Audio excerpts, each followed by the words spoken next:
Hello and welcome to my Yu-Gi-Oh channel. Today we're looking at the remaining cards within Power of the Elements. Flame Buddy Urka is a level 4 by attribute warrior type effect monster with 1500 attack and 200 defense. You can only use the first and second effects of this card's name once per turn each. 1. If this card is normal or special summoned, you can target one face-up monster card in either player's spell and trap zone, special summon it to your field. 2. You can target one other face-up monster you control, equip it to this card as an equipped spell that gives 500 attack points. So the purpose of the first effect is you're able to steal one of yours or your opponent's cards. That happens to be a monster that's set in the spell and trap zone. I don't know how viable that is. I think only Crystal Beasts and a few select monsters have that type of effect where they do set themselves in those positions, and even if they weren't, you're going to need to find a way of actually encouraging that type of behavior. The second ability just gives this an additional 500 attack points, so it becomes 2000 instead of 1500. I wish they would have created a card to go alongside this to give us an example of what they're kind of looking for. Propagandake is a level 3 earth attribute psychic type effect monster with 500 attack and 2000 defense. Its effects: 1. Once per turn you can declare one original type, beast, insect, plant or rock, from among monsters you control. This card becomes declared type. 2. If you control this card that has changed its type by its first effect, in a monster zone apply the following effects. Face-up monsters become the same type as this card, and monsters on the field of the same type as this card cannot be targeted by the effects of monsters your opponent controls of the same type. I love the design of this card. Firstly, beast, insect, plant and rock types, they're not really that supported. Arguably, maybe the rock types a bit more than all of the others, especially with things such as adamanticators. But this means that if your opponent is running a deck that is heavily reliant on a specific type and has cards that work only with that type, they can no longer rely on those effects, because it just disrupts your opponent's entire game plan. The second part of the effect, which is decent as well, stops your opponents from using their monster's effects if they target your own. So this is a good way of shutting them down. It says here that this card's name seems to be Propaganda plus Gantake, which is a type of mushroom, and likely a bunch of other word plays combining to give the total name. I think this is something that shouldn't be slept on. I think it should be taken seriously, because this will be used as a form of disruption. Hidden Jewel of the Hydrosphere Katrin is a level 2 water attribute rock type effect monster with 500 attack and 1600 defense. You can only use the first and second effects of this card's name once per turn each. 1. You can discard this card. During a main phase of this turn, you can normal summon one earth or water monster in addition to your normal summon or set. You can only gain this effect once per turn. 2. If you control an earth monster and a water monster while this card is in your graveyard, you can special summon this card but banish it if it leaves the field. The point of this card is it's trying to mix both the earth and water attributes into the same style of deck. I can't think of any specific examples that work very well with that. If you can, put those in the comments down below. The additional normal summon for either attribute is perfectly fine. It just adds to the advantage. You could potentially link summon with those cards. If you're managing to merge the two attributes together, then you can benefit from the secondary effect and use this as part of a link material. As a note, it says that Katrin is the German spelling of the name Catherine, which is a complex history, but for here it is likely to mean purity. Hiseki can also mean stone monument. Evil Awakening Master Nightmelt is a level 4 wind attribute psychic type effect monster with 1500 attack and defense. You can only use the effect of this card's name once per turn. 1. You contribute one monster, special summon one monster with a different original name but the same original type, attribute, level, attack and defense from your deck, or if you tributed a monster that was special summoned from the extra deck, you can special summon it from the extra deck instead. I don't know what the applications of this card are, because you do need the same original attack, typing, defense, attribute, everything except for the name. So unless you're running a very niche style of deck, I can't understand where the applications of this effect are going to be. If you do, I'd love to hear those in the examples down below in the comments, and I'd love to see if anyone's actually worked with this style of card. Subspecies King Asura O is a rank 3 earth attribute warrior type Xyz effect monster with 2100 attack and 0 defense. It requires 3 or more level 3 monsters, and you can use the third effect with this card's name only once per turn. 1. While this card has any number of materials, it can attack up to that many times during each battle phase. 2. If this card battles at the start of the damage step, this card gains 200 attack points. And 3. When another monster's effect activates as a quick effect, you can detach one material from this card, negate that activation, and if you do, destroy it. This is a very unusual style of card. Firstly, the materials required aren't too tricky. Keeping 3 level 3 monsters can be a bit difficult, but I'm sure there are plenty of support cards that can manage this. First effect lets this card attack up to that many many times as materials. So if you've got 3, that's 3 attacks, and they don't have to be on just monsters, they can be direct attacks as well. Every time it attacks, it will gain 200 attack points, so every turn it can be gaining 600 attack points, so the damage will continually go up. If I've got that wrong, please again correct me in the comments, but as far as I'm concerned, it's basically like a rotating damage step, so you start the damage step again and again and again every time it goes in for the attack. And the third effect, being a quick effect, is good because it shuts down your opponent's monster effects if they try and remove this card, and you're instantly able to destroy it. It says here as a note that Asura is usually spelt in a certain way, which is just slapping together kanji that sounds like the Hindu word, and here they've replaced it with a name which says subspecies. Unlimited free radio jamming is a continuous spell card. First effect is during damage calculation. If a monster battles while a monster with 1000 or higher attack is on the field, the attack of each monster on the field becomes the same as the numerical value of their attack after losing 1000 attack for every 1000 attack they have. Defense of each monster on the field becomes the same as the numerical value of their defense after losing 1000 defense for every 1000 defense they have. 2. If this card is destroyed, the attack of each monster on the field becomes the same as the numerical value of their attack after losing 1000 attack for every 1000 attack they have. The defense of each monster on the field becomes the same as the numerical value of the defense after losing 1000 defense for every 1000 defense they have until the end of this turn. That is quite a tongue twister for a sentence and a paragraph. So the first effect, when you break it down, anything that has 1000 or higher attack points is going to lose 1000 attack points for every 1000 attack points they have. So if they have 1000 attack points, they'll end up with 0 attack points because that's for every 1000 attack points.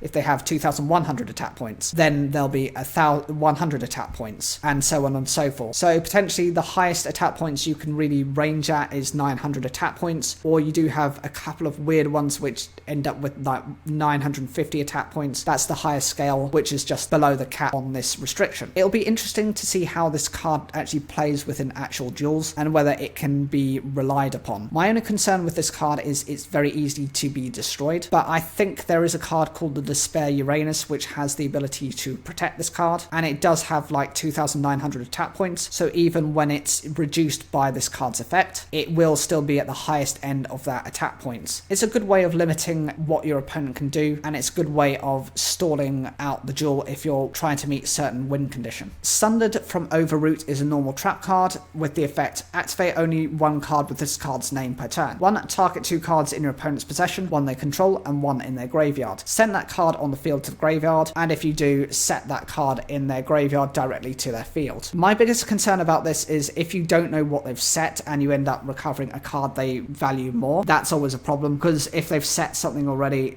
you don't know what they're going to be doing. You can have a guess, and depending on the style of deck, you might guess relatively correctly or closely if it's an archetype base, but if it's completely random, you have that disadvantage. It's a guessing game. Twin Dust Trunade is a normal trap card. The effect is you can only activate 1 card with this card's name per turn. 1. Target any number or set cards in your spell and trap zones. Return to the hand both this card and as many of those set cards as possible. Then you can set spell or trap cards in your hand equal to the number returned to your hand. I think this is meant to somehow dodge any of your opponents trying to destroy your cards. I think that's its real purpose, but it's just confusing. Out of the other variations, Heavy Storm Duster, Hey Trunade, there's probably other examples as well that I'm not thinking of. This is definitely the weakest kind of fusion retrain that they could have thought of, and I definitely won't be getting this card if I ever see it. It's just not worth running. It's definitely going to be one of the cheaper cards to get. If you know of any implications where this card can actually be usable, please put those in the comments down below. If you enjoy the video, I'd really appreciate if you can watch more content. It really helps support the channel. And let me know which is your favorite card out of this set. For me, it's personally this one. It's just the unlimited free radio jamming. It's such a unique style of card. I can't help but to love it.